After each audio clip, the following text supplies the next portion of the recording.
कहा कब दूंगा मैं दैट आई डिसाइडेड। जब मैं हाउस में डिस्कस कराऊंगा तब सबको सबको अनुमति दूंगा। आज नहीं दूंगा, कभी नहीं हुआ। फिर आपका अधिकार नहीं है, टुकड़ों में विशेषाधिकार नहीं है, कभी नहीं आया। Please you cannot throw your argument my mouth. टुकड़ों में विशेषाधिकार। I said be seated. You cannot throw your argument my mouth. You cannot throw your argument my mouth. मैं कर ही नहीं सकता। आप बैठे, प्लीज बैठे। कर ही नहीं सकता। प्लीज बैठे, धन्यवाद। टुकड़ों में कैसे करते हैं? आप बैठे मान्यवर। कोर्ट पर सारी मान्यवर बैठे। 13 तारीख को फैसला। आप फैसले को प्रभावित करना चाहते हो। फैसले को प्रभावित करना चाहते हो। आपको हाउस नहीं चलाना है तो मुझे कोई तकलीफ नहीं है। मैं आप हाउस को डिक्टेट आप नहीं कर सकते। मैं रूल के अंतर्गत, आपको रूल नहीं है फिर कोर्ट में जाना मेरे गलत, ये भी आपका अधिकार है। यदि मैं मान लो गलत रूल से, मैं आपको अधिकार है, मैं गलत रूल से हाउस चला रहा हूँ तो आपको अधिकार है कोर्ट में जाना। जब भी गए मैं मना थोड़ी कर रहा हूँ आपको पूरा अधिकार है। आपको लगता है मैं गलत रूल से हाउस चला रहा हूँ, आपको पूरा अधिकार है कोर्ट में जाकर उस रूल से हाउस चलाने के लिए मुझे डायरेक्शन देना। तो फिर बैठो ना आप, फिर आप बैठिए आप आराम से। फिर बैठिए, मैं भी आपके कहने से काम नहीं करूँगा। मैं भी आपके कहने से काम नहीं करूँगा। मैं भी आपके कहने से काम नहीं करूँगा। बैठे आप बैठे। टुकड़ों में कैसे करते हैं? आई नॉट अलाउड। अब 100 टुकड़ों में आई नॉट अलाउड। मुझे बोलना नहीं चाहते आप। एक सेकंड। मैं कहता जी सुन ला, मैं आपकी बात सब सुनूंगा, मैं सब सुनूंगा। एक मेरी बात, पर मैं किसी सदस्य को सीनियरिटी के नाम पर ये हाउस चलाने की डिक्टेट करने का अधिकार नहीं दूंगा। मैं बिल्कुल नहीं, मैं नहीं होता। एक सेकंड बोला। अध्यक्ष महोदय, आपके अधिकार हैं, इसमें कोई दो राय नहीं। 157 में विशेषाधिकार प्रस्ताव कैसे मूव होगा वो भी है।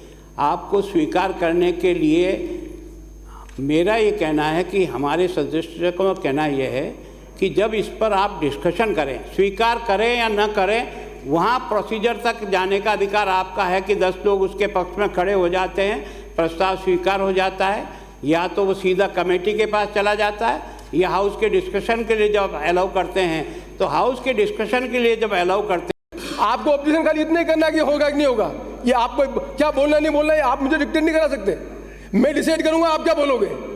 आप मुझे डिक्टेट नहीं कर सकते मुझे क्या बोलना है। फिर दोबारा पढ़ता हूं मैं, फिर दोबारा पढ़ लेता हूं मैं। आपका स्कोप नहीं है, please understand it, please understand thoroughly, please. फिर आप 161 पे आ गए, मैं 160 पे आया नहीं हूं मैं। आप प्लीज आप दूसरों को समझाएं, मैं 161 पे आया नहीं हूं अभी तक। I have not come, please don't challenge my ruling, be seated, don't challenge my ruling. मैं 161 पे आया नहीं हूं अभी, 161 की 60 की बवाल नहीं हुई, 161 पे आ गए आप। मैं अभी केवल 157 के अंतर्गत मुझे जो अधिकार है उसमें मैं 159 को मैं देख लिया, 160 पे माननीय सदस्य को मैं अलाउ कर रहा हूँ। अभी मैं इतना ही काम कर रहा हूँ मैं। आप कहाँ 160 में कहाँ जा रहे हैं? क्यों चोट की दाढ़ी में तिनका है? क्यों डर रहे हैं आप अपनी बात को? जबरदस्ती अपनी पंचायत करने माननीय सदस्य अपनी बात कहें। विधानसभा के माननीय संयम जी, मैं जब इतना डिस्कशन किया तो मैं आपसे एक्सपेक्ट करता हूँ नियम के अंतर्गत बी ब्रीफ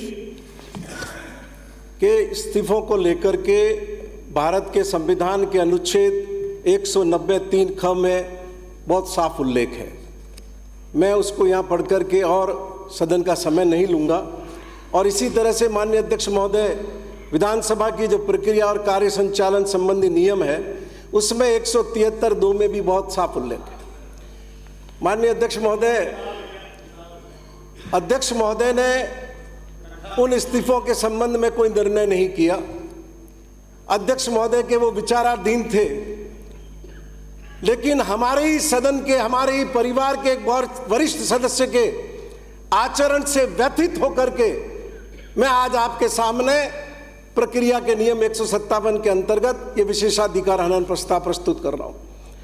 माननीय अध्यक्ष महोदय, भारत के संविधान के तहत हर व्यक्ति को अपने नागरिक अधिकार के लिए या किसी भी तरह के अधिकार के लिए कोर्ट में जाने का अधिकार है, लेकिन संविधान में बहुत स्पष्ट व्यवस्था है।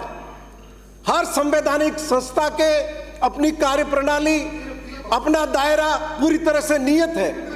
और अनेकानेक बार न केवल विधानसभा अध्यक्षों ने बल्कि हाई कोर्ट और सुप्रीम कोर्ट ने भी अपने निर्णय के जरिए इस व्यवस्था को बहुत स्पष्ट तौर पर I can't put my word in his mouth.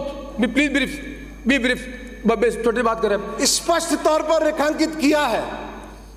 माननीय अध्यक्ष महोदय, इसी विधानसभा के अंदर मैं उल्लेख करना चाहूंगा, जो अध्यक्ष पद से महत्वपूर्ण निर्णय दिए गए उसमें प्रथम खंड के पृष्ठ 878 पर 14 मार्च 84। माने आप कौन होते हैं मुझे या क्या ये कटेरिया जी, ये लिमिट है, ये लिमिट है, ये लिमिट है, ये बिल्कुल लिमिट है। आप बैठे, आप बैठे, आप मानसद आप बैठे, मदन जी बैठे प्लीज, आप बैठे, नीचे बैठे ना, आप बैठे, नीचे बैठे, नीचे बैठे, आप बैठे प्लीज। मुझे गाइड करेंगे क्या? आप ये नहीं कर रहे हो। आप उसको आप who are to stop me? आप बैठे फिर खड़े, आप प्रॉब्लम है कुछ? आप बैठे, अब मैं आपका अध्यक्ष हूँ, मैं आपका अध्यक्ष तभी बोल रहा हूँ, मैं आप इसलिए बैठे हूँ मैं। धन्यवाद, बैठे आप, आपका बहुत बहुत धन्यवाद, आप मेरा सम्मान करें, नीचे बैठिए। आप मुझे अध्यक्ष मान रहे, बहुत बहुत धन्यवाद। माननीय संयम जी 2 मिनट में अपनी बात खत्म करें, 2 मिनट प्लीज। आपका जो उद्देश्य था पूरा हो गया, जब आदमी बोल चुके हैं भाई क्या है, आपने ब्रीफ करें अपनी बात को। माननीय अध्यक्ष महोदय, मैं तो बहुत ही अनुशासित सदस्य हूं और आपकी आज्ञा का पालन करूंगा। मुझे सिर्फ यही कहना अध्यक्ष महोदय कि क्या इस सदन में बैठ करके हम सब लोग अपने इंस्टीट्यूशन को कमजोर करने का काम करेंगे? क्या यह सदन राजस्थान हाईकोर्ट का सबऑर्डिनेट है कि राजस्थान हाईकोर्ट इस सदन को डिक्टेट करेगा? आपको जरूरत नहीं, वकील एक वकील ही काफी है। आपको असिस्टेंट साथ वकील के साथ आप काफी है कि वकील काफी है कि माननीय सेमराला जी, मैं वो उनको कह रहा हूँ, मैं असिस्टेंट की जरूरत नहीं राठौड़ को। आपको जरूरत है असिस्टेंट की है? राठौड़ साहब इतने इनकॉम्पिटेंट हो, असिस्टेंट की जरूरत है आपकी?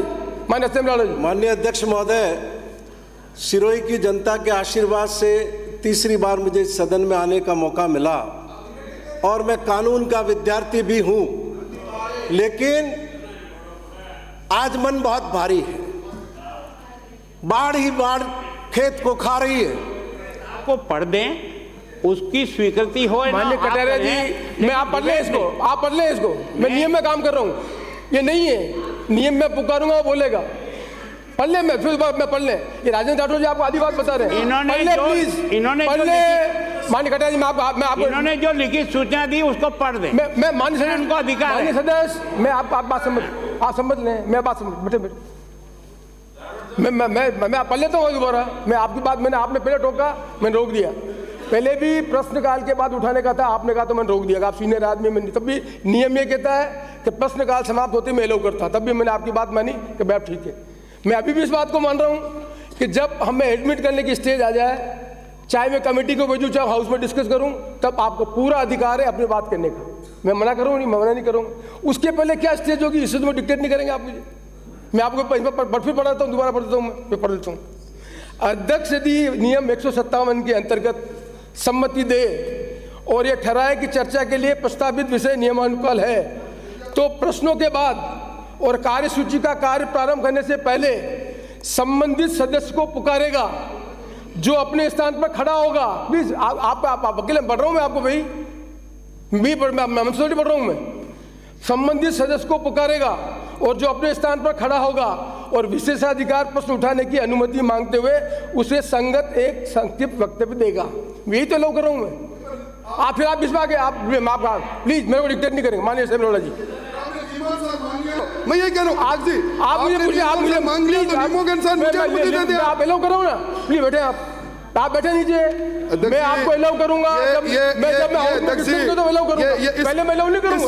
इस खेल से सरकार के अंतर्द्वंद को कोशिश कर रहे हो आप। मैं सेमरोला जी, माननीय अध्यक्ष महोदय, माननीय सदस्य, आप बैठे, आपको तकलीफ है कुछ? आप नीचे बैठे, माननीय सदस्य नीचे बैठे, आप माननीय सदस्य नीचे बैठे।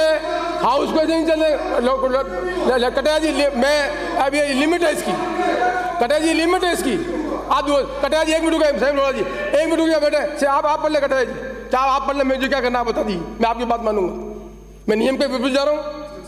आपका संक्षेप है, एक मिनट रुको प्लीज। रामलाल जी बैठो, सीनियर रामलाल जी बैठो ना प्लीज, आप बैठो ना प्लीज। आप प्रतिपक्ष के नेता है, आप मुझे बता दें मैं जो गलत कर रहा हूँ। आप मुझे पढ़ के बता दें मुझे गलत कर रहा हूँ। आपकी बात में आप कह रहे हैं वो सही है। संक्षिप्त वक्तव्य का मतलब जो प्रस्ताव उन्होंने लिखा है, जो बात आप तक उस प्रस्ताव के माध्यम से वो पहुंचाना चाहते हैं, उसको पढ़ करके आपके ध्यान में लाएं कि मेरा प्रस्ताव ये है। ठीक, ये बात ये नहीं है कि भाषण ठोकने कोई का। किसने कहा आपको? आपको कैसे एप्रीहेंशन में भाषण देगा? आप बेटा नीचे बैठे, नीचे बैठे मंजत, नीचे बैठे। अपने आप को सीनियर समझने लगे क्या आप? कटाई ज्यादा नहीं हो गया आपको? अब आपका अपना हाइपोथेटिकल उत्तर है, ये भाषण ठोकेंगे, फलाना ठोकेंगे, ढीका ठोकेंगे। आप प्लीज कम, आप मिस्टर कालीचरण सर, आप सीनियर आदमी हैं, यू कैन नॉट डिक्टेट मी। आज मैं मेरी इच्छा थी इसलिए लाया हूं मैं कि हाउस के लोगों को मालूम होना चाहिए प्रिविलेज कैसे आता है। बहुत से आदमी को मालूम नहीं। राजेंद्र राठौड़ कहते हैं वैसे प्रिविलेज नहीं आती है, प्रिविलेज नियम कानून के अंतर्गत आती है। ये लोगों को सिखाना जरूरी है, इसलिए मैं सोच समझकर हाउस में स्टेज पे लाया हूँ। अभी डिस्कशन नहीं हो रहा, जब डिस्कशन होगा तब मैं मान्यवर पूरा का पूरा टाइम, जितना समय आप लेना चाहते हो भारतीय जनता पार्टी के सदस्य, पूरा का पूरा टाइम दूंगा मैं। पर वो स्टेज अभी नहीं है। अभी मैं नियम के अंतर्गत जो माननीय सदस्य लेकर आए, उस नियम के अंतर्गत अपनी बात को कहने का इसमें नियम है। मैं उस नियम के अंतर्गत उनको मैं अलाउ कर रहा हूँ। मैं वो क्या बोल रहे हैं, आपका एप्रीहेंशन एक भाषण देगा, मैं भाषण दूंगा, मेरा काम नहीं है। मेरा काम है नियम के अंतर्गत उन माननीय सदस्य ने जो बात कही है उसको बोलने के लिए मैं अलाउ करूँगा। अब ये स्टेज है। नमस्कार, सुनिए माननीय जी।